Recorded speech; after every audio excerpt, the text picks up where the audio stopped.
ವಾಲಿದೈನಿ ಇಹ್ಸಾನ, ನಿಮ್ಮ ತಂದೆ ತಾಯಂದಿರೊಂದಿಗೆ ನೀವು ಸೌಜನ್ಯದಿಂದ ವರ್ತಿಸಿ. ಕುರ್ಆನ್ ಕಲಿಸಿಕೊಟ್ಟಿರುವ ಅತ್ಯಂತ ಮೂಲಭೂತವಾದ ವಿಚಾರ, ನಿಮಗೆ ದೇವನೊಂದಿಗೂ ಸಂಬಂಧ ಇದೆ, ಮನುಷ್ಯರೊಂದಿಗೂ ಸಂಬಂಧ ಇದೆ, ನೀವು ಬದುಕುವ ಜಗತ್ತಿನೊಂದಿಗೂ ನಿಮಗೆ ಸಂಬಂಧ ಇದೆ. ಇದು ಮೂರು ನಿರ್ವಹಿಸಿದಾಗ ಮಾತ್ರ ನೀವು ದೇವ ವಿಶ್ವಾಸಿಗಳಾಗ್ತೀರಿ. ದೇವನೊಂದಿಗೆ ನಿಮಗೆ ಕೆಲವು ಕುರ್ಆನ್ನಲ್ಲಿ ನೋಡಿ, ನಮಾಜ್ ಅಂತ ಒಂದು ಆರಾಧನೆ ಇದೆ ಇಸ್ಲಾಮಿನಲ್ಲಿ. 5 ಸಲ ನೀವು ನಮಾಜ್ ಮಾಡಬೇಕು. ನಮಾಜ್ ಯಾಕೆ?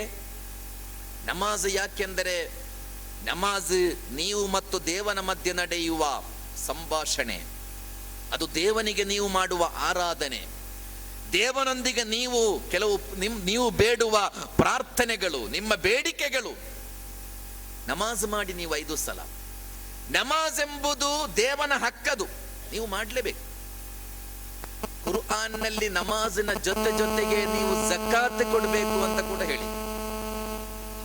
ನಮಾಜನ್ನು ಹೇಳಿದ ಸುಮಾರು 27 ಕಡೆಗಳಲ್ಲಿ ಕುರ್ಆನ್ ನಮಾಜಿನ ಜೊತೆಯಾಗಿ ಅಕೀಮು ಸ್ವಲಾತ ವಾತು ಜಕಾತ, ನೀವು ನಮಾಜ್ ಮಾಡಬೇಕು, ಜಕಾತ್ ಕೊಡಬೇಕು ಅಂತ ಹೇಳಿದೆ. ಜಕಾತ್ ಕೊಡುವುದಂದರೇನು? ಜಕಾತ್ ಕೊಡುವುದಂದರೆ ದೇವರಿಗೆ ಕೊಡುವುದಲ್ಲ. ಜಕಾತ್ ಅಂದರೆ ದೇವನಿಗೆ ಮಾಡುವ ಉಪಕಾರವೂ ಅಲ್ಲ.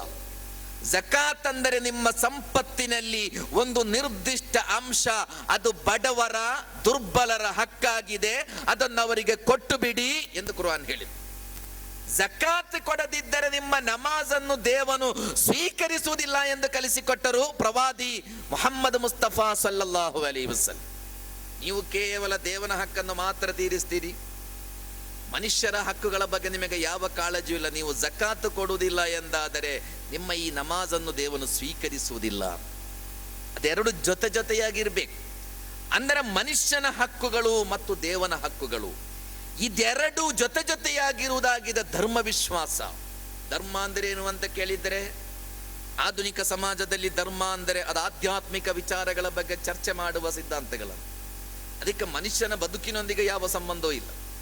ಧರ್ಮ ಅಂದರೆ ಕೆಲವು ಆಧ್ಯಾತ್ಮಿಕ ವಿಚಾರ, ಕೆಲವು ಸಿದ್ಧಾಂತಗಳು, ಕೆಲವು ಅನುಷ್ಠಾನಗಳು, ಕೆಲವು ಆರಾಧನೆಗಳು, ಇಂತಹ ಒಂದು ಕಲ್ಪನೆ ಇದೆ ಸಮಾಜದಲ್ಲಿ.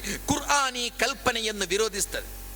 ಧರ್ಮ ಅಂದರೆ ಆಧ್ಯಾತ್ಮಿಕ ವಿಚಾರ ಮಾತ್ರ ಅಲ್ಲ, ಧರ್ಮ ಅಂದರೆ ಆಧ್ಯಾತ್ಮಿಕ ವಿಚಾರ, ಅದರ ಜೊತೆಗೆ ಅದು ಮನುಷ್ಯನ ಬದುಕಿನ ಬಗ್ಗೆ ಚರ್ಚೆ ಮಾಡುವ ಸಿದ್ಧಾಂತ.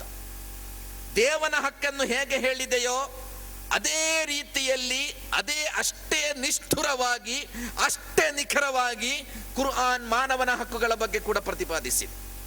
ಯಾವಾಗ ನೀವು ಮಾನವನ ಹಕ್ಕುಗಳನ್ನು ತೀರಿಸುವುದಿಲ್ಲವೋ ನೀವು ದೇವನ ಹಕ್ಕನ್ನು ಖಂಡಿತ ತೀರಿಸಲು ಸಾಧ್ಯ ಇಲ್ಲ ಎಂದು ಹೇಳಿತ್ತು ಕುರ್ಆನ್.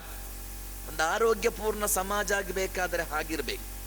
ಅಲ್ಲಿ ದೇವನೊಂದಿಗೂ ಮನುಷ್ಯನಿಗೆ ಸಂಬಂಧ ಇರಬೇಕು, ಅಲ್ಲಿ ತನ್ನ ಜೊತೆಯಲ್ಲಿರುವ ಮನುಷ್ಯರೊಂದಿಗೂ ಮನುಷ್ಯನಿಗೆ ಸಂಬಂಧ ಇರಬೇಕು, ತಾನು ಬದುಕುತ್ತಿರುವ ಜಗತ್ತಿನೊಂದಿಗೂ ನಿಮಗೆ ಸಂಬಂಧ ಇರಬೇಕು. ಕುರ್ಆನ್ನ ಪ್ರತಿಪಾದನೆ ಹಾಗೆ. ದೇವನನ್ನು ಮಾತ್ರ ನೀವು ಆರಾಧಿಸಿ ಎಂದು ಹೇಳಿದ ಮೇಲೆ ಕುರ್ಆನ್ ಹೇಳುವುದು, ನಿಮ್ಮ ತಂದೆ ತಾಯಂದಿರನ್ನು ನೀವು ಗೌರವಿಸಬೇಕು. ನಮಗೆ ಗೊತ್ತಿದೆ, ನಾವು ಬದುಕುವ ಸಮಾಜ ತಂದೆ ತಾಯಿಯೊಂದನ್ನು ಕಡೆಗಣಿಸುವ ಸಮಾಜ. ಕಳೆದ ವರ್ಷ ನಾನು ಸಂತೃಪ್ತ ಕುಟುಂಬ ಎಂಬ ವಿಚಾರದಲ್ಲಿ ಇಲ್ಲಿ ಕುರ್ಆನ್ ಪ್ರವಚನ ನಡೆಸಿದ್ದೆ. ತಂದೆ ತಾಯಂದಿರ ಬಗ್ಗೆ ನಾನು ವಿಷಯ ಪ್ರಸ್ತಾಪಿಸಿದ್ದೆ. ತಂದೆ ತಾಯಂದಿರನ್ನು ಕಡೆಗಣಿಸುವ ಒಂದು ಸಮಾಜ ಅದು ಖಂಡಿತ ರೋಗಗ್ರಸ್ತ ಸಮಾಜ, ಅದು ಶಾಪಗ್ರಸ್ತ ಸಮಾಜ ಆಗಿರುತ್ತದೆ. ಆ ಸಮಾಜದಲ್ಲಿ ಒಳಿತುಗಳಿರಲಿಕ್ಕೆ ಸಾಧ್ಯ ಇಲ್ಲ. ಹೇಗಿದೆ ನಮ್ಮ ಸಮಾಜ? ತಂದೆ ತಾಯಂದಿರನ್ನು ವೃದ್ಧಾಶ್ರಮಗಳಿಗೆ ಅಟ್ಟಿಬಿಡಲಾಗುತ್ತಾ ಇದೆ. ಒಂದು ಕಾಲದಲ್ಲಿ ಪಾಶ್ಚಾತ್ಯ ಜಗತ್ತಿನ ಕೆಡುಕುಗಳಾಗಿ ನಾವೆಲ್ಲ ಮಾತಾಡಿದ್ದೆವು. ವೃದ್ಧಾಶ್ರಮಗಳು ಪಾಶ್ಚಾತ್ಯ ಜಗತ್ತಿನ ಕೆಡುಕುಗಳು. ವೃದ್ಧರಾದ ತಂದೆ ತಾಯಂದಿರ ಆರೈಕೆ ಮಾಡಲಿಕ್ಕೆ ಮಕ್ಕಳಿಲ್ಲ. ನರ್ಸ್ಗಳು ಒಂದೋ ವೃದ್ಧಾಶ್ರಮದಲ್ಲಿ ಅವರು ಸತ್ತು ಹೋದರೆ ಅವರ ಅಂತ್ಯಕ್ರಿಯೆಯನ್ನು ಮಾಡುವುದು ಕೂಡ ಯಾವುದೋ ನರ್ಸ್ಗಳು. ಎಷ್ಟು ಅಸಹಾಯಕತೆ ಮನುಷ್ಯನದ್ದು, ಎಷ್ಟು ಅಸಹಾಯಕತೆ. ವೃದ್ಧರಾದ ತಂದೆ ತಾಯಂದಿರನ್ನು ಮನುಷ್ಯನಿಗೆ ಪರಿಗಣಿಸಲಿಕ್ಕೆ ಸಾಧ್ಯ ಆಗ್ತಾ ಇಲ್ಲ. ಒಬ್ಬ ತಂದೆ ಮತ್ತೊಬ್ಬನ ಮಗನ ಬಗ್ಗೆ ಒಂದು ಸಣ್ಣ ಬಹಳ ಮಾರ್ಮಿಕವಾದ ಒಂದು ಘಟನೆ ಇತ್ತೀಚೆಗೆ ಒಂದು ಪತ್ರಿಕೆಯಲ್ಲಿ ಬಂದಿತ್ತು. ವೃದ್ಧನಾದ ಒಬ್ಬ ತಂದೆ ಮತ್ತು ಯುವಕನಾದ ಒಬ್ಬ ಮಗ ಹೀಗೆ ಅಂಗಳದಲ್ಲಿ ನಡೆಯುತ್ತಾ ಇದ್ದಾರೆ. ಮರದ ಮೇಲೇನೋ ಕುಳಿತುಕೊಂಡಿದೆ. ಆ ವೃದ್ಧನಾದ ತಂದೆ ಅದನ್ನು ತೋರಿಸಿ ಕೇಳಿದ್ದರು, ಅದೇನು ಮಗನೇ ಅಂತ. ಆ ಮಗ ಹೇಳಿದ, ಅದು ಕಾಗೆ ಅಂತ.